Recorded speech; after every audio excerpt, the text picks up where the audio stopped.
Okay, we're ready to begin, and I want to welcome you to the Greenlee School's signature event, the Chamberlain Lecture. It's named in honor of our benefactor and friend, Margie Chamberlain. Margie's in the front row here. Margie, would you please stand up? I know you're from South Dakota, but I think it's... Margie and her late husband, Gene, were colleagues of mine, long ago, I guess, when I was a student at South Dakota State University. They own the Mobridge Tribune, one of the top community newspapers in the state, and I still think it's one of the best newspapers in the state. They were very active in the Press Association and in the advisory council of my alma mater. We also have in the audience tonight the former chair of the journalism department at SDSU, Dick Lee. Dick, would you stand up?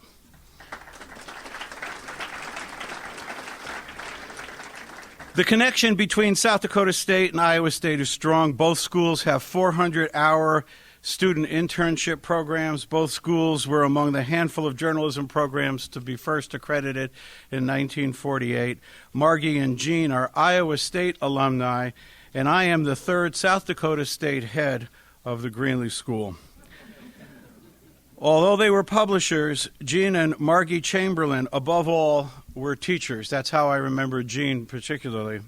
They know the value of a good journalism education, and they sponsor this event because of journalism education alone. I'd like to take a minute to share with you the concept behind the annual Chamberlain Lecture. Working with Barbara Mack, and she's not going to let me make her stand up, but we all know who Barbara is. We're going to give her, I'm not even going to look at her. There she is. Let's give her a hand. We all know how incredible she is as a teacher, but she's a wonderful organizer. And the Chamberlain Lecture and the crowd we have tonight are direct results of her efforts, and that needs to be acknowledged. But working with Barbara, actually Barbara and I work together, and we consider, and with Margie, the top journalists from around the country who might enlighten us through their experience or by their expertise. And our colleague, Pat Miller, who will be moderating later on, of the Iowa State's lecture program, also helps out in contacting and bringing our keynote speakers to campus. I'm also assisted by office staff, including Kim McDonough and Kathy Box. The Iowa Newspaper Foundation, the Leo Morris chapter of the Society of Professional Journalists, and the award-winning Iowa State Daily also sponsor the event. The Iowa Newspaper Foundation selects our Chamberlain Fellow, and representing the Iowa Newspaper Foundation tonight is the former executive editor of the Iowa Newspaper Association and Schwartz Award winner Bill Monroe. Bill, would you stand up? And you all need to know about the expertise and contributions to journalism and journalism education that are seated within two rows there. We have 4 Schwartz Award winners in the first 2 rows. Wayne Davis, World War II veteran and one of our most illustrious Schwartz Award winners. Wayne, please stand up and be acknowledged. We have Dick Doak, who worked for 42 years, was it, for the Des Moines Register, had many finalists on the Pulitzer Prize for his commentary, is one of the Greenlee School's teachers. Dick, would you please stand up? And finally, next to Jay Newell, we have Dave Kearns. Dave Kearns is the head of our advisory council and another Schwartz Award winner, works for Meredith Corporation as an executive there and has done marvelous things for the journalism school. Dave Kearns. Well, one of the duties of the INF, the Iowa Newspaper Foundation, is to pick the Chamberlain Fellow. The Chamberlain Fellow is a distinguished or experienced Iowa newspaper woman or man, and this year our Chamberlain Fellow is Jo Martin. Jo Martin couldn't be with us tonight because she was here working with our students today, but there's a community issue in Iowa Falls where she is tonight. But I want to tell you a little bit about Jo Martin. She was the first woman publisher of a daily newspaper here in Iowa. She's the past president of the Iowa Newspaper Association, is known throughout the state as just a creative and critical thinker. She has a little slogan that we today adopted in the Greenlee School. It's called WIT, W-I-T, whatever it takes. And I think that's a very good lesson for our student journalists in the Greenlee School. But unfortunately, Joe couldn't be here tonight, but I want you to know all the wonderful things that she did today in the Greenlee School, working with our students and giving us a wonderful presentation at lunch. Our Chamberlain lecturer this year is Pulitzer Prize-winning journalist and commentator Clarence Page. You also may have heard his views on the NewsHour with Jim Lehrer. He has also been a regular on PBS's The McLaughlin Group, NBC's Chris Matthews Show, ABC's Nightline. The resume goes on and on. He has earned so many achievements and covered so many events that I cannot possibly mention them all. Among his honors are Lifetime Achievement Awards from the National Society of Newspaper Columnists, the Chicago Headline Club, and the National Association of Black Journalists. In 1992, he was inducted into the Chicago Journalism Hall of Fame, and that's to me worth a Pulitzer. That's quite a very distinguished group in Chicago, known for wonderful newspapering. Mr. Page and I know each other from our time in Ohio, where I taught for 18 years at the E.W. Scripps School, his alma mater. Mr. Page was born in Dayton. Immediately after he graduated from high school, he started freelancing for the Cincinnati Enquirer. He doesn't mention it in his resume, but he was a postie, writing and editing for the Post at the Scripps School, ranked as one of the top 10 best student newspapers by the Princeton Review. I think our daily is better, but I'm sorry. I'm sorry, Clarence. I'm not going to text that one. Okay, yeah. Tell Stuart I announced that, but don't tell my former students. Okay. Mr. Page knows me as Mickey, my United Press International handle. Scripps used to own UPI. That was another connection we had. In preparing for this introduction, I asked one of his former Scripps teachers to tell us something about Mr. Page as a student so that the students in the audience can relate. Distinguished Professor Guido Stempel writes, quoting now, "Clarence was an overachiever. We were amazed when, after graduation, he went immediately to the Chicago Tribune. We didn't know if Colonel McCormick's newspaper was ready for him then. However, I don't think Clarence spent too much time thinking about being a pioneer. He was too busy performing in outstanding fashion. He writes about the real world, not the pseudo-world that so many columnists are wrapped up in." And then Bob Stewart, the current director of the Scripps School, writes, again quoting, "Clarence Page is the quintessential old-school pundit who is more interested in sharing insights than scoring points." That sounds like a soundbite from a broadcaster. I'll have to razz him about that. Tonight, Mr. Page is going to relate a campaign narrative, Why Iowa Matters or Not. I'm reminded of the Chamberlain Lecture 4 years ago when Sandy Johnson, then bureau chief for the Associated Press in Washington, gave a similar speech. She startled us then. At the time, every pundit believed that Hillary Clinton not only would be the Democratic nominee, but also would defeat any Republican by a landslide. And Sandy said, "Not so fast." She predicted that Hillary Clinton probably would not be the nominee by the time Iowa voiced its opinion. And as Margie Chamberlain knows, Sandy and I were journalism students at the Collegiate at South Dakota State and knew the role that Iowa plays in choosing our leaders. And Sandy was right, of course, as Iowa gave current President Obama his first official endorsement. We are so very eager to hear Clarence Page's thoughts on the upcoming election. Iowa may or may not matter, but one thing is clear, Clarence. You matter. Your brilliance matters. We are honored, deeply so, that you are on campus today as our Chamberlain lecturer. I give you Clarence Page.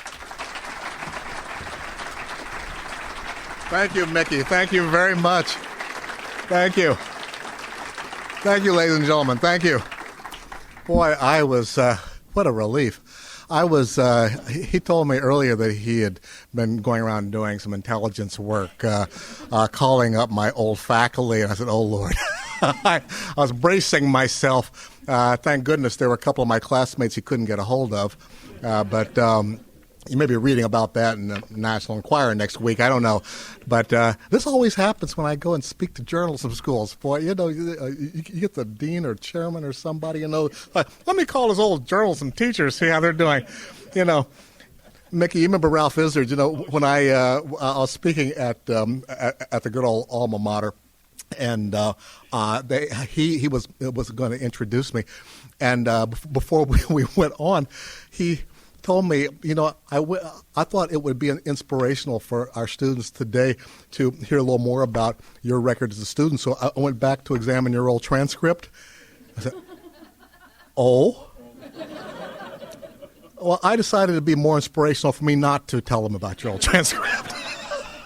So just fill in the blanks, gang. Say, remember, life is redemptive. That's all I can tell you. And don't... just keep on keeping on. You never know. It's really, thank you so much. It's truly a delight to be here. Thank you, Mickey. That was fabulous. I just, that's all I can do, keep calling you professor here. My goodness. But one thing I'm telling some of the other young journalism majors today, if you stay in this business very long, you're going to meet everybody again. Media are a very small world. And I cannot emphasize that enough. I'm not exaggerating.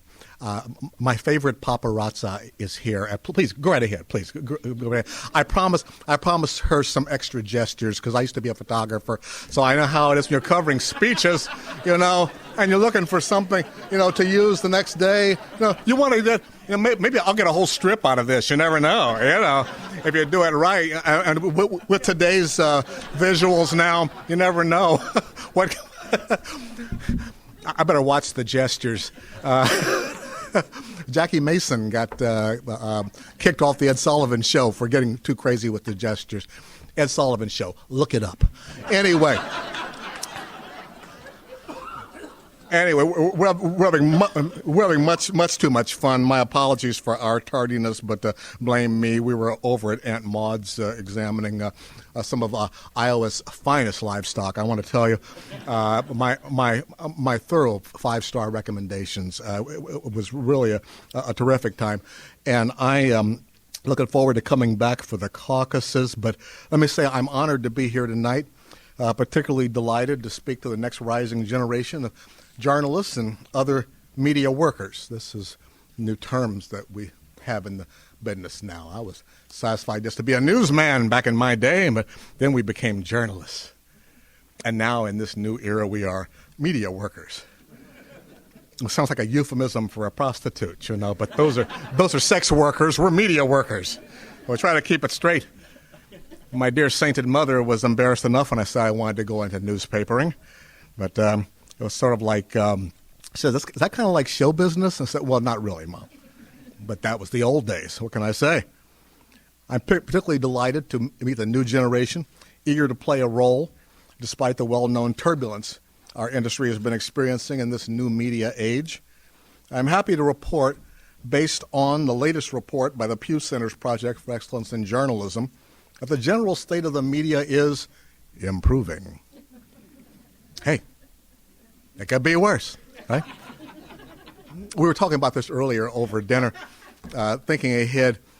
Everything is grist for a columnist, and we were just thinking about, the current political situation and how, what's Barack Obama going to do, running for re-election? Last time it was hope and change. Right now things are sort of in the dumps, you might say. And we were thinking of, what might be possible campaign slogans, and I immediately thought, hey, it could be worse. It'll fit on a bumper sticker, All you got to do is do that with a picture of whoever the Republican nominee is out of this current bunch. So anyway, we'll see. After 2 dreadful years, most sectors of our industry saw revenue begin to recover. Cutbacks in newsrooms have eased, with some notable exceptions. And while some experiments with new revenue models still show more talk than action, others have begun to show signs of blossoming. I'm thinking here of YouTube, which has everything on it now, even me. I mean, there's no privacy anymore. There's no, in fact, there are no lost moments anymore. It's all there on the web. Even a segment I did on Bill O'Reilly's show, under the headline, "Page Makes O'Reilly Turn Red." I love that one. Anyway, in full color. Worth noting, there is no shortage of consumers hungry for solid information, in-depth analysis, and robust opinion. Tonight, I want to talk about how well that vast growing audience is being served, particularly by political journalism, as Iowa begins to make history once again as a launch pad for presidents. A communications student once asked Don Hewitt, the late creator of CBS's 60 Minutes, what's the most important advice he could give a young journalist. "I'll give it to you in just 4 words," Hewitt replied. "Tell me a story." Hewitt was describing what journalists do. We're storytellers. Journalists write the rough drafts of history. It has been said, history is stories. We know history through the narratives of history makers. We need look no further than the Bible for an excellent example of the power of narratives. Not many people can list all 10 commandments off the top of their heads, but everyone, it seems, has heard the story of how the 10 commandments were written, and they remember. In fact, this reminds me of something L.J. Horton. Remember L.J. Horton? Yeah, just have to pardon our trip down nostalgia. L.J. Horton was one of the great chairmen of the Ohio University School of Journalism, and he was so clever, this side of Will Rogers. I mean, we used to, in the daily newspaper, each day we'd have a little box next to the masthead, which would contain a Hortonism, something he just said off the cuff that we would just felt needed to be memorialized. My favorite was, "Getting out of a Volkswagen is like being born again." The man was like a Delphic oracle, and he used to tell us, when we were, he used to instruct us, about keeping it tight, be brief, be good tight writers. And he told us this story about a young job applicant who went to get a job at this newspaper, and he was talking to the editor, and the editor said, "We like stuff to be brief around here. Can you write tight?" He said, "Yeah, I can write tight." And he said, "Okay, tighten this up." And he gives him a copy of the 10 Commandments. Kid goes out. 5 minutes later, he comes back. Editor said, "You done?" He said, "Yeah." He said, "Did you write tight?" He said, "Yep." "Let me see it." And he takes it. It's got one word on it: don't.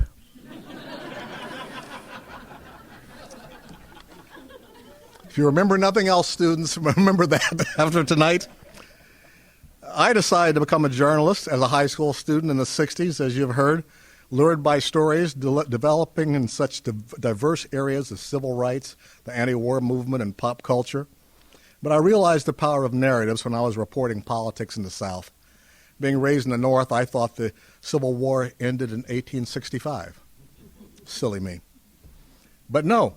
One Southern Heritage fan told me with a laugh, that wasn't the end, he said. That was only halftime. That's the story of politics, conflicting narratives. The story of the North, the Union, versus that of the South, or, as my friend back then called it, the War of Northern Aggression, is a story of a conflicting narrative that still lives with us today. Every year has its big buzzwords. Who could forget, no matter how much we might like to, such hits from years past as Chad, Swift Boat, and lipstick, as it might be smeared on a pig or a pit bull. Take your choice. A year ago at this time, the narrative was the biggest political buzzword in the English-speaking world. The narrative. According to the Austin, Texas-based Global Language Monitor, a website that keeps track of such things. The narrative was beating out climate change, Obama Muslim, lower taxes, and even Tea Partiers. By the end of the year, the narrative turned out to be the third most important buzzword or buzz phrase of 2010, outused only by SpillCam. Remember SpillCam, the BP oil camera down there, most watched show on YouTube? And Vuvuzela. Who could forget them? Those annoying little plastic horns from the South African World Cup. And right behind the narrative, well, the president of the Global Language Monitor told me was refudiate. A conflation of refute and repudiate. unofficially coined by Sarah Palin. And in fourth place, Guido and Guidette. Words that will not be strange to those of you who know Jersey Shore. Like my son, who may be calling right now. I don't know. Oh my goodness. Nope. Sorry, honey. That's my... Anyway. Don't you love cell phones? It reminds me, 4 years ago, Rudy Giuliani was campaigning, was giving a speech, and his cell phone went off. Remember that? And he answered it. It was his wife. Anyway, I won't do that for you tonight. In any case, I was not surprised that the narrative was so popular. Although the word has been in use at least since the narrative of the life of Frederick Douglass in 1845, it seemed to be gaining traction in politics, and with more staying power than Stephen Colbert's word a few years ago, truthiness, another one of my favorites. At the time last year, Stephen Cokie Roberts observed in a newspaper column, quote, "For a growing number of Americans, President Barack Obama's narrative no longer defines who he is," unquote. Columnist Maureen Dowd similarly wondered back in June how such a gifted storyteller as Obama could, quote, "lose control of his own narrative." E.J. Dionne, writing in the New Republic, noted Obama has decided to, quote, "confront a deeply embedded media narrative that sees a Republican triumph as all but inevitable," unquote. Everybody's doing it. In recent years, as media have made the political campaign process more transparent, a good narrative has all but replaced the need for a party to have a good platform. Why? I think it has something to do with the sheer growth of new media, along with the political spin industry and the growing competition for a share of an increasingly fragmented and polarized marketplace of news consumers, let alone voters. The late Senator Daniel Patrick Moynihan famously said, "You are entitled to your own opinion, but not your own facts." Were he around today, he might well be amazed to see how much today's news audiences increasingly feel entitled to their own facts, delivered by their favorite media outlets, print, talk radio, cable news, and the internet. Just as American parents shop for public schools when they shop for a house, today's audiences are no longer merely choosing their own news outlets. They're choosing their own versions of reality, as depicted, discussed, and debated by that news or public affairs medium that they choose. Whether they realize it or not, they're shopping for their own narrative, even if they call it spin, public image, propaganda, or party line. The rise of the narrative can render actual positions on the issues almost meaningless, since the positions now matter less than what they seem to mean, what Stephen Colbert called the truthiness of the reports. The most popular narrative of political media, I would argue, boils down to this: we're right and they're wrong, and you're one of us. Politicians know how quickly your narrative can turn from Superman to pincushion. Just ask Governor of Texas. A year ago, Democrats threatened with losing the House and possibly the Senate were putting more public attention on the then House Minority Leader John Boehner. Polls show the public doesn't know him or didn't know him then, and Team Obama was more than happy to provide a narrative to help them out. As Republicans pushed the narrative of Speaker Nancy Pelosi as the, quote, San Francisco Democrat, and can there be any Democrat more scary than a San Francisco Democrat? Democrats were saying, "Meet potential Speaker Boehner, country club Republican," from the Cincinnati area, Middletown, where I grew up, in fact. That's another narrative. A year later, we see the same game, pin the narrative on the opponent, being played by the Republican presidential candidates. Mitt Romney, Michelle Bachmann, bumped out of front-runner status by newcomer Rick Perry, who's still largely unknown outside Texas, are trying to pin a negative narrative on the Texas governor as a gun-toting, open borders, enemy of Social Security, seniors, and 12-year-old girls. This is reminds me of what Ed Rollins, Republican consultant, said years ago. First rule of a candidate is to define your opponent before your opponent defines you. Rick Perry is, of course, vulnerable because he's not that well known outside Texas, so he attracts narratives like flypaper. Narratives do have power. The importance of narrative is not all new. We merely appreciate it more these days. The question is, why are political reporters and commentators so obsessed with narratives? Well, politics is 90% perceptions. That's a wise man said that once, me. And narratives shape our perceptions. There's an old saying, a trial is a contest to see who hired the best lawyer. Campaigns are like trials, a contest to see which side can spin the most appealing and persuasive vision of itself. As I've also often said, inside every lawyer there's a writer, and vice versa. Whether we understand all the issues or not, we rate candidates by trust. How much is this person on my side? How well does he or she understand my values, understand people like me? Does he or she get where I'm coming from and where my family and I would like to go? The economy is the big narrative issue this year, but an effective campaign can even persuade you to vote against your own economic interests if it can appeal to you through other values, ideologies, hopes, fears, or dreams. And narratives change candidates as their campaigns are tested by their opponents, media scrutiny, and changing events. That's why Iowa matters. As the first stage where nominating votes are cast, it sets the stage on which narratives are made and remade. Which reminds me of what Mike Huckabee said a few weeks ago before Rick Perry announced. He said Rick Perry hasn't got beat up by the national media yet. And Huckabee knows. Also largely unknown outside of his home state before he ran for president, and now Rick Perry's finding out. The late Republican campaign strategist Lee Atwater used to say that a campaign is a series of events.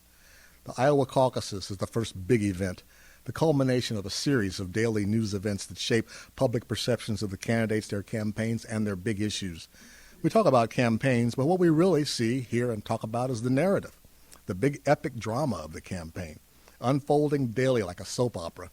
Journalists, it is said, write that first draft, but this is an interactive story where we, the voters, see ourselves in this grand narrative that will determine how the story comes out and lives through history.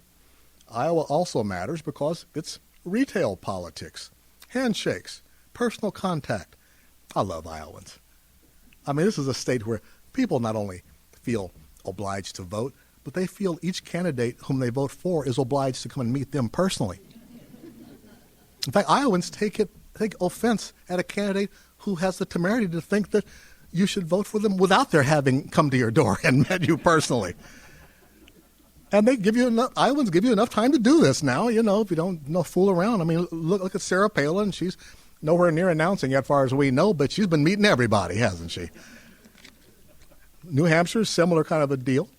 Both cases, you got places where the people run the campaigns, and that's what I like about this. The people run the vote. When you've got caucuses, it keeps things at the grassroots. I mean, it's not just, go in there to the voting booth and cast your ballot and leave. I mean, here you hold a daggone meeting. I mean, you expect people to come out there and have a meeting and have the popcorn or whatever ready, and you're all going to sit around there and debate and talk about it and maybe even change your minds while you're talking and then pick who the delegate is before you're going to go home. I mean, that's involvement. That's commitment. No wonder you expect the candidates to shake each of your hands personally. Like New Hampshire, before you get to those big states where the big party bosses and the air game takes over, you've got real democracy here. The air game, TV ads, direct mail, spin doctors, all those other big money assaults. Here, you've got, of course, you've got robocalls. Has anyone here not been called yet? I know, just to make sure. I'll take your name, be happy to pass it along. I mean, I heard a story tonight that not only got a robocall, but Michelle Bachmann called them personally at home. And I said, this is why I love Iowa. This is great. But, there's also a great charm to Iowa for us visitors and even us hard-boiled reporters who have been subjected to folks like Chris Matthews and John McLaughlin and other life's hardships. We can always come out to such homey events as the Ames Straw Poll, a magnet of attention even more odd than fried butter on a stick. What kind of story we journalists tell determines the narrative the news consumers perceive and take to be reality. Just ask Tim Pawlenty, Michelle Bachmann, and as events are now unfolding, Governor Perry. Or ask Jimmy Carter. Since 1976, and Carter at the Iowa caucuses found this was a place where he, a candidate without much money but a big smile and eagerness to meet everybody in the Midwest, was able to have a real shot at the White House. Or ask Barack Obama. People from the big cities like Chicago or big states like almost all the others grumble and offer various reasons why Iowa should not matter. Too small, too rural, too unrepresentative, too white. Even reporters from Chicago complain that Iowa is too cold. Chicago, we should be grateful that you warm the Alberta Clipper up a little bit before it hits us. But when Obama won the caucuses, the whiteness of Iowa actually worked to his advantage. I mean, even in my house, I was saying earlier, my wife, who grew up in Hyde Park where Obama lives, and, you think I'm liberal. She makes me sound like Rush Limbaugh. When she heard, she said, which state voted for Obama? Iowa. Iowa. The population, last time I went to Iowa, the black population went up 20% when I stepped across the border. This was important because some of you heard my radio interview the other day here on Ames Public Radio that, people talk about white voters voting for Obama. But you know what was important about Iowa? Winning over black voters. I mean, before Iowa, you can go back and look at the poll figures. Obama only had about a third of black support before he won the Iowa caucuses. Where was the rest of it? The Clintons. Not just Hillary Clinton, the Clintons. I mean, there's our real first black president, right? Black folks love the Clintons. And the Clintons were wired into the Democratic Party old guard in all 50 states, and all of the big names in the civil rights movement down in Atlanta and D.C. and elsewhere. John Lewis, Andrew Young, other leading Pauls were all in the Clinton camp until Obama won Iowa. Then you suddenly saw the numbers start to flip as folks all across black America were, like my wife, saying, Obama won where? It was important that you get that kind of credibility because there was people had to know he was more than just a symbolic candidate, like when Jesse Jackson ran for president. In other words, Iowa helps Obama and other candidates rewrite and solidify a new narrative, positively or negatively, that can revitalize a candidacy, or, as dear Teepaw, Tim Pawlenty found out, put a nail in its coffin after the straw poll, no less, before any actual caucus votes were cast. Pawlenty is out, yet others, including Ron Paul, Newt Gingrich, Rick Santorum, Herman Cain, John Huntsman, all stayed in the race. Why? Well, I suspect Herman Cain has another book ready for release any day now, but because Iowa was already determining the narrative of the 2012 campaign, and Pawlenty was not in it. The reason? The emerging narrative campaign 2012 appears to be, in a word, anger. A new CNN poll released today asked the direct question, are you angry at the state of the country? 71% of Americans across the board surveyed said yes. Only 27% said no. If the last election was about hope and change, the new one is about loss of hope over changes that have taken place, whether because of the president or in spite of him. The big question for Republicans has become which candidate can express the anger of the party's conservative base. Poor Teepaw. All that Minnesota nice might have worked out nice in a nice year, and he's a young man. He may well be back. But he dropped out early because, try as he might, he could not beat that emerging narrative. John Huntsman, Mitt Romney have both been running against that same narrative. That's how narratives work. They can lure a candidate into a race and squeeze others out. News consumers watch and read about politics, but it's that narrative that engages us. With so many media competing for the public's time and attention, both of which appear to be dwindling rapidly, we humble reporters, commentators, and other scriveners are forced to become dramatists. That does not mean sensationalizing, although the temptation is strong. I mean, after all, whether or not people are going to read your lovely blog entry may all depend on the fabulousness of your link. It all comes down to the headline. What's the link say? No matter what you write in the rest of the blog, as long as the link says something like headless woman in topless bar, you're golden. Some succumb to this temptation of sensationalism, others delight in their dullness. I prefer a middle ground. As Rupert Murdoch is said to have said, I prefer excitement. Like that old Pontiac commercial, we build excitement.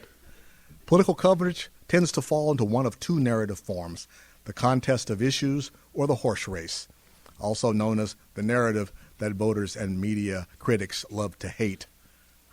The issue debate is what we most often pretend a campaign really is. In ideal old-school journalism, the issue debate is a competition of ideas, a grand, dramatic effort to grapple with the nation's biggest problems and challenges. Issue coverage reports the pros and cons of candidates' arguments and lets the audience, the voters, decide. Horse race coverage focuses not so much on the issues as on the people who hold those issues and positions. Instead of covering the debate, we cover the sides of the debate and how much clout they will have on election day, how many votes they'll bring in. Whether angry defenders of Social Security once again will overwhelm those who say the nation's system of support for retirees and the disabled needs an overhaul if it's going to survive financially. The characteristics of the horse race, the politicking, the strategies, endorsements, gains and losses, and mostly the polls. Media critics hate it, and quite a few media consumers do too. A distraction or an outright distortion of the issue debate, they say. Too much focus on the day-to-day competition, the race, instead of issues the candidates should be debating. The master narrative of horse race reporting, as NYU professor Jay Rosen calls it, is not what problems are being tackled, but who's ahead. The issues, in this view, become merely decorative. The question is less what Obama actually says in his job speech, but how those words will play into Mitt Romney's chances to beat Rick Perry on the electability scale, or emerging issues of the public mind get lost, or worse, a false narrative takes hold, either by mistake or somebody's intentional propaganda. As when news people spot trends and make bold predictions, like Obama's New Hampshire victory back in 2008, that turned out to be based on incomplete information. Everybody was saying, well, after Obama won Iowa, he's going to carry New Hampshire. I saw one pundit after another get up and say it, and I mean, it got so bad, even I began to believe it. So many other people were saying it because we kind of fall into that. It's one of our, I've been threatening for years to write a book called Pathologies of the Press. We've got these, everybody talks about pathologies of the underclass, but we in the media have pathologies too, you know, and one of them is the herd instinct, you know, that everybody else is saying it. Well, maybe I better say it too, you know, no, because well, I don't want to be the oddball out here, you know. So, I mean, by Saturday before the New Hampshire primary, I was saying, well, it looks like Obama's going to take it. Well, why? Everybody else says so, you know. Well, Obama didn't take it because the polls people were looking at and the interviews that were being taken left out one factor. Angry female New Hampshire Democrats who felt Hillary had been dissed by Obama, among other things. And exit polls showed this unexpected surge of female Democrats who came out and voted for Hillary at the last minute, namely Election Day. And Hillary Clinton won. She was still in the game, still in the race, all the way through. It's what I call a bogus narrative. It happens, and it gets spread around from TV channel to TV channel, from blog site to blog site. We saw it happen, some of you may remember, old enough to remember 4 years ago, even as I speak, the summer of 2007, when the prediction was, as you just heard inferred here, that the 2008 contest was going to wind up being between Hillary Clinton and Rudy Giuliani. Remember those days? Well, not that long ago. Only 4 years ago, even as I speak. And poor John McCain, well, fine old warhorse and a great senator, but he's just dead. He was toast, right? You know, funny how things work out. And dear Obama, well, a nice young man, preparing for 2012, of course, you know, and blah, blah, blah. But, you know, voters have a funny way of changing things. Same thing with, 4 years ago. The prevailing wisdom was that Mike Huckabee couldn't win Iowa without having a huge organization. He hasn't got a huge organization, so Mitt Romney, of course, will win Iowa, and he didn't. Huckabee did. And then New Hampshire, that prematurely reported Obama victory. There was also a conventional wisdom at the time, too, that Obama's changed the tone campaign. There was no chance he was going to win in 2008 because it was a year of angry partisanship on the left. And it was. And he won anyway. Now we got a year of angry partisanship on the right.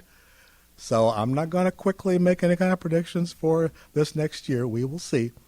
But, or, well, maybe if on McLaughlin group, if he twists my arm. Because whenever I give a right prediction on the McLaughlin group, nobody ever remembers anyway, especially McLaughlin. I even predicted in 2000 on just a flyer. He said what will be the Senate makeup between Democrat and Republican after this election? I ask you, Clarence Page. 50-50. It was. John, I guess 50-50 came out, you know. Oh, that's good, Clarence. You think he ran the tape of that back? No, forget it. Anyway, because it's the McLaughlin group, not the Page group. Simple as that. That's showbiz. Anyway, there are politicians and their operatives who essentially turn narrative into spin or into another old vernacular term, BS. That version of the truth they want us to believe even when they don't believe it. The danger comes when we in the media or the consuming public believes it. Joel Mears, assistant editor at the Columbia Journalism Review, calls the horse race school of reporting, quote, feverish and indulgent, unquote, among other choice words. His big complaint, polling stories, and poll talk. Quote, every time a new poll comes in, we dive in, find a headline, and shout out, he writes quite eloquently. But do we really need to report on new polls just because they happen to be released? People are interested in who's winning, who's losing, who needs to invest in an arc. But do we always need to lead with it? It's not as if the original story keeps changing. Does it truly serve readers to know that fewer people will vote for the Democrats in November? Aren't we essentially reporting back to readers what they reported to some Autobot on the other end of the phone last week? Should we not be more focused on the issues that inform their answers, the economy and jobs, but also education, health, war, etc.? End quote. I sympathize with him. I feel his pain. I also think he is woefully outnumbered, not just by us in the media caught up in this pathology, but by our customers, our viewers, our readers. A lot of people like horse race reporting, whether they admit it or not, because it's fun, it's exciting, it's a great metaphor. Sports, we love sports metaphors, except my wife, she hates metaphors about sports, so I am barred from using them. So instead, I use show business metaphors. We got a rising star coming up in the party. It engages readers. That's what we're trying to do these days, engage them, especially you young folks. Mysterious as ever. It is the obligation of every new generation to outrage, confuse, and totally befuddle their elders. I realize this now that I am a parent. I know why when I came with the Chicago Tribune back in 1969, that I understand why they kept asking us young reporters, what do young people want to read? And we trying to explain to them, man, you heard about Woodstock, dude, those were the days, Now I've got my son explaining the Mars Volta to me. Anybody know who the Mars Volta are? Yeah, we got some hands up here. They've won how many Grammys? About 4 Grammys, right? No, they got a heavy metal Grammy here a couple of years ago there, and a hard rock album. I mean, I never heard of that. The generation gap has opened up behind me. It's happened, and this is kind of what's happening in our whole industry here now. But I was saying earlier, I've got a Facebook fan page. You're all welcome to drop by, and Facebook gives you a readout on the demographics of who is hitting your page. I was getting goose eggs below age 40. I said, oh, heavens. I'm either over the hill, I may be over the hill, but I love my fellow seniors. That's all I can say. Senior power, right on. Woodstock lives. But this is what is happening with our industry. We're trying to engage readers, especially young readers, and finding any kind of way to do it. And this is even much to the consternation. I'm trying to write like I talk, and this kind of thing. I just got a letter today. Hi there, just a constructive criticism. Instead of saying quite a few people were shocked, try saying quite a number of people were shocked. This is a story of my life now. Retired English teachers. You know, just when you think you're old enough to be what you want to be and you don't care who you tick off, retired English teachers, they're everywhere, I'm going to tell you. But in any case, we're still trying to grapple with reaching young people while still having some regard for the English language. Not easy in the Twitter age. But in any case, horse race reporting engages readers. They want to know who's ahead. How can people stop me on the street? Hey, who's going to win? Or who's going to carry Iowa? Or who's going to get the Republican nomination, et cetera, et cetera. You know, this is the way people are. So I'm sympathetic with the horse race reporting. I kind of like it. As long as that doesn't get out of hand. Also, in the world of real politics, the horse race is even more important than issue coverage sometimes, because in the world of real politics, you can have the best issues in the world. If you don't get elected, the other side's issues are the ones that are going to have the prominence. Unless you happen to be Ron Paul, Ralph Nader, Donald Trump, or someone else who is not running to make a victory but running to make a point. And I mean, Ron Paul is starting to get some traction now. A few years ago, I thought all this fuss about audit the Fed. I said, who cares about auditing the Fed? If I knew anything about numbers, I wouldn't be a journalism major. But you can audit the Fed all you want to. It won't mean anything to me, But now all of a sudden I'm hearing the mainstream candidates saying, well, we need to audit the Fed. Now, okay. That's what happens with your fringe candidates. They can have an influence on the middle. That, too, is how the system works. So that's why my address is a cautionary note. The rising prominence of the narrative and political discourse should serve as a warning to voters. We like to think we're making informed choices between candidates and issues. The campaigns think we're really voting for one narrative or another. Does that describe you? No? Good. For the sake of our democracy, I hope you're voting for reality. I hope you're not just voting for a narrative, but you may be outvoted by those who do.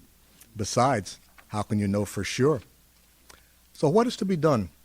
Today's media-rich environment puts a greater obligation than ever on news consumers to make intelligent choices. Caveat emptor, let the buyer beware. I believe in the free marketplace. If consumers really want better quality coverage, I believe they will choose it. That's why NPR itself actually can survive quite well without government funding, despite the heat brought by conservative critics on Capitol Hill. It is their smaller rural market stations that need the government money to service markets where people have the fewest media choices. That's why I support NPR, even when they don't have me on as a guest. Keep those pledges coming in.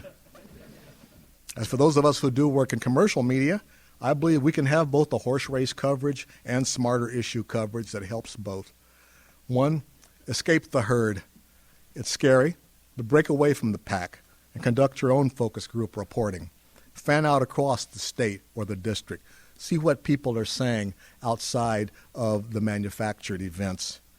Second, make a concerted effort to find out what the public's agenda is, not just what the party's agendas are or the candidates' agendas. Avoid the usual tropes of our business, the taxi driver, the waitresses, the barbershop, the hair salons, the coffee shops, and the good old boys hanging out at the local eatery. We've all seen it. We have all, in the business, done it at one time or another. But the squeaky wheels always get the grease. Go for the quieter voices to find issues that don't always get shouted about. Think how those prognostications about New Hampshire might have been different if more reporters had gone out there and just talked to some angry Democratic women out there instead of just following the polls and the focus groups. At the same time, go back and visit people you have interviewed over time and gauge how issues and perceptions have changed. 4, don't try to jump ahead of reality. Report polling trends, but try to balance with views from live individuals on both sides of a wide range of issues. Too often we media pundits, without actual votes to count, make up a narrative anyway. Listen to this exchange between NBC's Tom Brokaw and Chris Matthews as the results from New Hampshire were coming in on the primary election night in 2008. Brokaw: you know what I think we're going to have to do? Matthews: yes, sir. Brokaw: wait for the voters to make their judgment. Matthews: well, what do we do then in the days before the ballot? You going to stay home or something? Matthews was being realistic. Without the ability to speculate on who's going to win, we might as well stay home. Well, Brokaw responded to Matthews like this, quote, "The people out there are going to begin to make judgments about us if we don't begin to temper that temptation to constantly try to get ahead of what the voters are deciding," unquote. He's right. Part of the anger I've picked up at the Tea Party rallies I've been to, like Mick Jagger, I went down to the demonstration to get my fair share of abuse. Part of the anger I've picked up at Tea Party rallies I've been to is aimed at media and deep-pocket party leaders who seem to decide what the people are going to vote before the first vote is cast. I'm delighted when my fellow pundits and I guess election outcomes wrong. It reassures me that we are not living in Castro's Cuba or North Korea. Finally, don't presume you know what it takes to make a great president. Yes, the qualities that make and enable a president to win are often quite the opposite of what a president needs to govern. And yet, we kind of delude ourselves into thinking, well, that tough crucible of the campaign is the way to really test the mettle of a future president. Well, you can find out that maybe the resoluteness of a George Bush that works out so well on the campaign trail, and that great team, that great posse of advisors around him, when they're in the White House actually making foreign policy, might decide that there's weapons of mass destruction and ignore all the information that says there aren't weapons of mass destruction. Or you might get a Barack Obama, who is a wonderful conciliatory peacemaker out there on the campaign trail, bringing people together, and what a breath of fresh air in this divisive world. And then when he gets in office, the big complaint is that he gives in too easy. He's trying too hard to please the other side and be a conciliator. Why doesn't he toughen up like a good Chicago politician? I've said that myself a few times.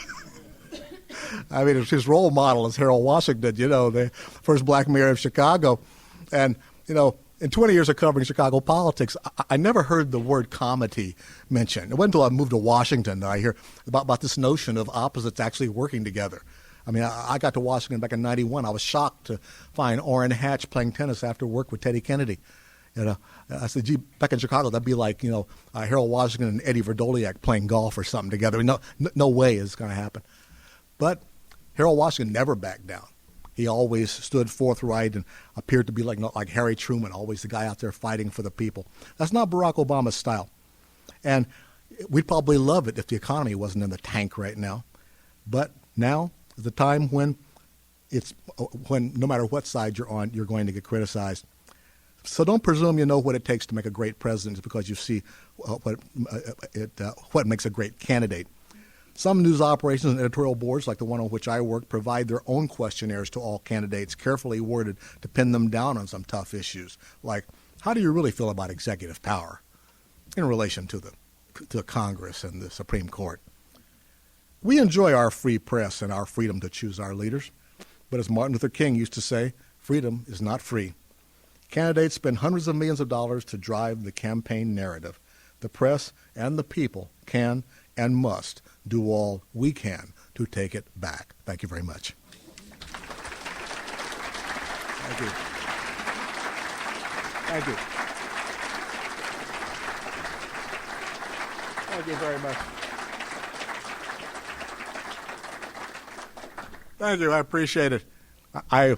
It's always funny, after being in the business of writing, to actually get up and read something you've written. As I have to resist the temptation to want to copy edit while I read. It's kind of late now to do that. So it's longer than I meant for it to be, but you've been such a nice, indulgent, and supportive audience that I just abuse you terribly. So I look forward to hearing your questions and comments. Who's going to break the ice for me tonight? Always, we have a lady right here in front. Yes, ma'am. Mr. Page, I've really enjoyed watching you so many times on television. Thank you. And I can't understand the convention group, the Milwaukee group. I watch it every week. And Eleanor Cliff was here a few years ago, and I talked to her. She said she had to learn how to not let them run all over her. Eleanor was being... For her space, Eleanor, by the way, was being modest here. I don't know if you could hear or not. She was saying she didn't understand how Eleanor Cliff could handle the McLaughlin group. Eleanor grew up with 3 brothers in Brooklyn. Need I say more? She grew up getting her word in there, so that's why when Eleanor told me she wants to write a memoir, autobiography, and she already got the title. Let me finish. No, please, yes. I grew up at a time when there were people called moderate Republicans. I remember them. And I remember George. I'm from Detroit. I was in high school when George Romney was governor. He seemed like a reasonable man. Yes. Right? People like you, Scott. Nelson Rockefeller. People like that. Where did they go? Now we've got a dysfunctional government. I don't understand why we're in a situation that's a crisis. And instead of people saying we have to put our differences aside and figure out how we come up with a common solution, instead of that, everyone wants to score points and see who can win. And everybody in the country is suffering. What craziness is this? How do I have kids in their 20s? Where are they going to have a job? Where are they going to have a financial future if we keep doing this? Well, you raise a profound frustration that I've heard across the country. And yeah, I'm old enough to remember moderate Republicans. I used to be one. I went to a class reunion here recently, which is always a great place to have exposés of your forgotten past. And several friends are old enough to remember back in high school when we were all young intellectual dweebs on the student paper and other activities, the debate team, something Carl Rove and I have in common. Back at that time, I thought Barry Goldwater was a great guy when I heard about him. He was against the draft. He favored legalizing marijuana and prostitution. What's not to love, And then I found out he voted against the Civil Rights Act. Well, that was it, me and Barry Goldwater. But you had Everett Dirksen, without whom the Civil Rights Act wouldn't have passed. He was the Republican leader from Illinois at the time, and with Southern Democrats trying to block the Civil Rights Act, Everett Dirksen helped to shepherd it through, along with other Northern Republicans. You had Nelson Rockefeller, of course. You had Harold Stassen. You had go right down the list. And this is a different party now. And that was the time, little do we know then, but the divide that we see now really began back then. And if you haven't read a book called Nixon Land, a young University of Chicago graduate there did a great job with it, the history of that period and how it really led to the great divide we have today. But there's a lot. I'll try to be brief, which is an unnatural act for me. But you ask these wonderful questions that lead to so much rumination. But the thing is that we, I suspect, will begin to see a return of moderation if this extreme swing does not work. That's what happened after Barry Goldwater in '64. Richard Nixon unveiled the new Nixon in '68 and won election. It was he who signed the EPA into law, which Michelle Bachmann wants to get rid of now. It was he who signed affirmative action into law. I mean, right down the list. On domestic affairs, Nixon was a liberal. There were Reagan policies that Republicans want to undo now on the campaign trail. We'll see what happens if they get into power again in Washington. But that's kind of what happened. Go ahead. Sorry. Speaking moderate, or at least moderators, I'm not quite sure where ours is, so I'm leaping in to say we do have a live mic. Can you run There's one right there. Hello, can you hear me? Perfect. Oh, great. If you do want to ask a question, would you go to that microphone, please? And we'll try to keep questions and answers brief, so everyone who wants to ask a question may do so. Right. Clarence Page, I'm curious, what do you think will happen if conservatives are successful in defunding both the Corporation for Public Broadcasting, public radio? What will happen to those entities? You're going to see the small stations fold or be sold off in some markets out in Montana, western Nebraska, a lot of rural markets. But I don't think it's going to happen because unless Congress becomes a lot more conservative than it has in the past. Because the last time you had a real push for it, you remember back in the Gingrich 90s, it turned out that the first stations, the stations that are the most threatened, were the ones located in the districts of conservative Republicans who wanted to defund NPR. And they received so much protest from their voters, who happen to be NPR listeners. I'll never forget a friend of mine, Bob Molesky, who was the producer of the Sunday morning edition for a long time, showed me this letter from a farmer out in Nebraska who listened to NPR every day on his tractor in the evening, listened to All Things Considered. And completely defying the stereotype of NPR being the effete Chablis drinking Manhattanites and all. And he said in this letter that if they take away my station, I'm going to come to Washington on my tractor with my gun and go up there on Capitol Hill. And rather than turn this over to the police, Bob kept it in a drawer there at NPR. But just to show that this was not the sort of stereotype that the zealots were portraying NPR listeners as being. But I think it's more, even if they did, if they killed all NPR funding, which really is hard to imagine, it would be such a sliver next to the deficit. It's not even, as my daddy used to say, a sneeze in the handkerchief.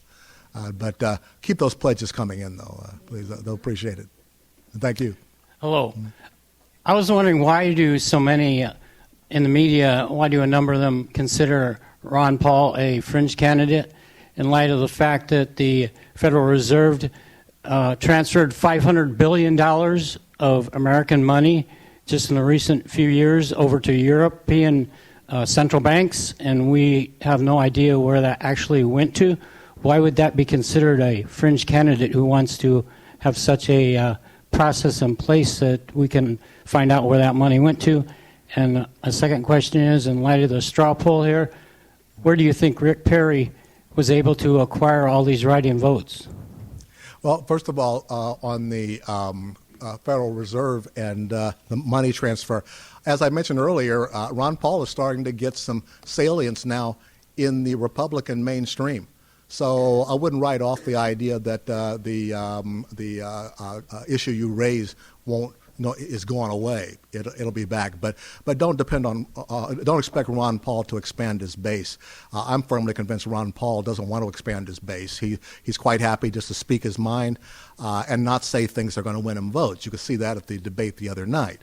And that's why the media don't treat him like a serious candidate, because the stage is already so crowded that it's hard enough to give attention to those who do appear to be serious contenders. Now, it's up to him to expand his base. If he does that, fine. But there's no question that the base that he has is very strong and very committed, because whenever I mention Ron Paul's name, positively or negatively, whatever, I get a surprising number of emails right away from the Ron Paulistas.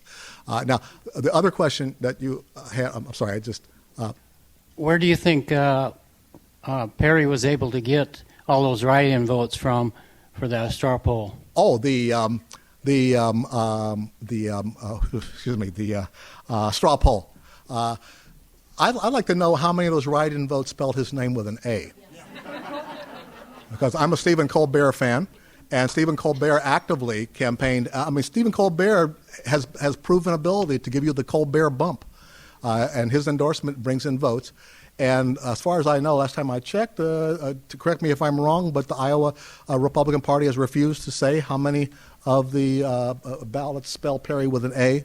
So I can't answer your question until they open it up, and I'm with you on getting, finding out where those votes came from.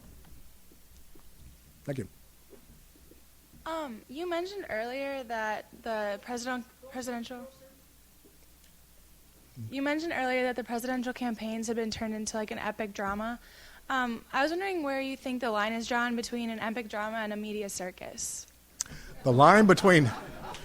Oh, see, you give me these great questions here. Just that there's a column in there somewhere, I think. Epic drama. I guess I'm reminded of when I was covering the battle against South African apartheid back in the 70s, and I first heard the term, or I first heard the phrase, one man's terrorist is another man's freedom fighter. I think that's the difference between the media circus and the epic drama. If you like it, it's an epic drama. If you don't like it, it's a media circus. Because this is how we do, as they say on the south side of Chicago. This is how the media behave. And we were talking earlier about how the mere appearance of Sarah Palin at an event causes you can see a movement of the hive. Whatever the reporters and photographers were doing before, it's like a zoom to wherever Sarah Palin is. And now, Rick Perry is getting that same kind of traction. I saw it happen with Barack Obama 4 years ago. And certain people make the media look like a circus because of the way that they trigger certain behaviors, and they just have that ability. So I think it's a matter of a personal taste. Do you have any observations on that? I'm curious. Step over the mic there. I just want to hear it. Sir. It's just like the whole Sarah Palin thing. When she comes up, it's always a joke, and I'm not really sure why they chose her as a vice presidential candidate for the last elections, just because... Well, John McCain chose her. Yeah, it just didn't make sense to me because she didn't really have the credentials, I didn't feel, and... Well, apparently, according to various accounts, John McCain met with her for an hour and a half under a shade tree and was very impressed with her. And he was also urged... Clean up your minds out there now. There were witnesses. Broad daylight. Anyway, Bill Kristol and many other prominent Republicans were saying, hey, look at Sarah Palin. She's your running mate. And so there were a lot of people urging him to do it. So don't fall prey to hindsight wisdom, as they say, where everything seems so obvious after the fact, but it wasn't that obvious beforehand. And look at the polling numbers. When he chose Sarah Palin, McCain's numbers went up, Obama's went down. After her first Katie Couric interview, complete reversal. And believe me, I was following those polls day by day, and it was quite stunning. So I don't know what she wants to do now. I think what she's doing right now is just fine. She's making a lot of money, and wherever she goes, she attracts lots of cameras. And I think why wreck all that by actually declaring for public office? But Mike Huckabee's smart. He's building a new house down there in Florida. I'm going back to my new house. So we'll see. There is a certain self-cleansing process out there. We'll see if it works. Thank you. Thank you. I think we have time for one more question. Hi. And I apologize for my long-winded answers again, but please go right ahead. My question is, how is the media supposed to portray a narrative without also showing a bias for particular candidates? Well, you're absolutely right, and this is my counter-argument to those who like Professor Jay Rosen at New York University, who's written extensively on this and has a very good website, and I really enjoy, and I commend it to all of your attention if you really care about media policy from an academic perspective. He is always harping about what he calls this grand narrative, this master narrative of the campaign.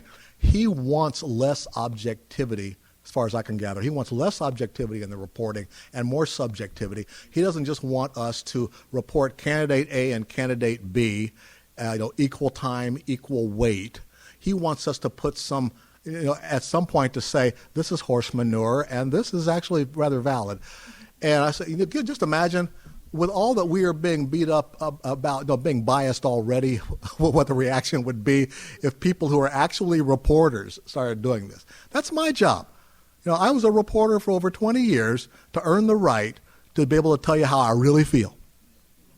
And I take pride in those who say, well, I had no idea you felt this way. Thank you. Because as a reporter, I don't worry about whether people, can make all the, jeremiads they want about media bias, blah, blah, blah. Show me some examples.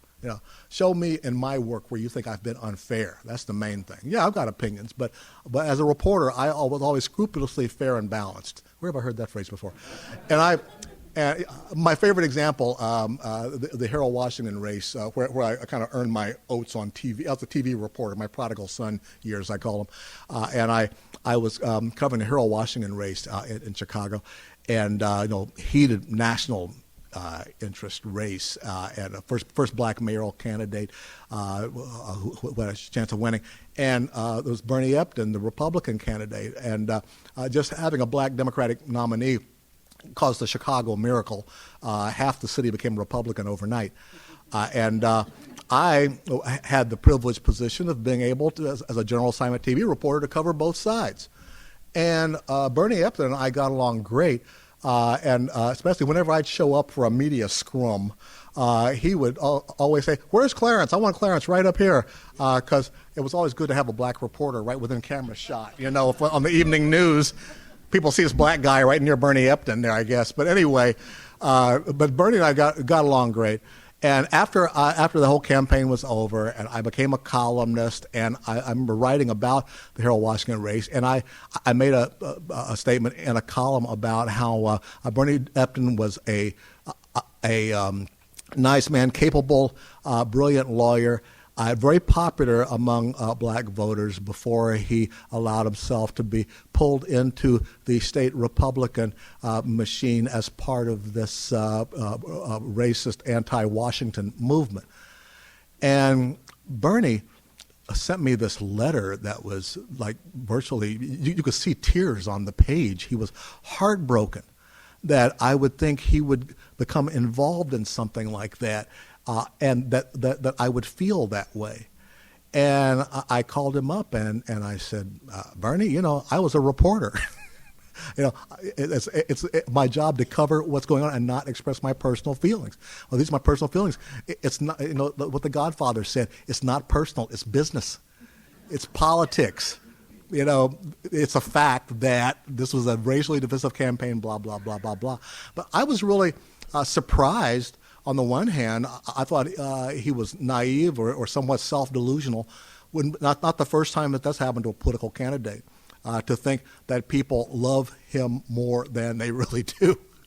But anyway, I just took away from that I did my job, that he did not know what my personal feelings were, and that's good. Neither did anybody else. So I think that's important. That's why I say I think we can have both. We can do aggressive, broad-based issue reporting that puts the issues back into center stage without taking a position as media on these issues. Just try to pin the candidates down on them because they want to talk about what they want to talk about. One more quick example, Ross Perot in '92. Before Ross Perot came along, neither Republicans or Democrats wanted to talk about the deficit or talk about government spending. Ross Perot, with his own money, went on the air doing for a half hour what TV broadcasting teachers will tell you you can never do. He was a talking head with charts and numbers. The first rule of broadcasting, you just don't do that with TV. Ross Perot did that, got higher ratings than the National League playoffs that were on one of the opposite channels. And he turned that election around in the sense that he forced President Bush the first and Bill Clinton to talk about deficit and balancing the budget. That's what you got to do sometimes. You just got to push an issue out there and force them to talk about it when they don't want to. So that's really kind of the bottom line. And thank you very much once again. You've been a great audience. Thank you. Thank you.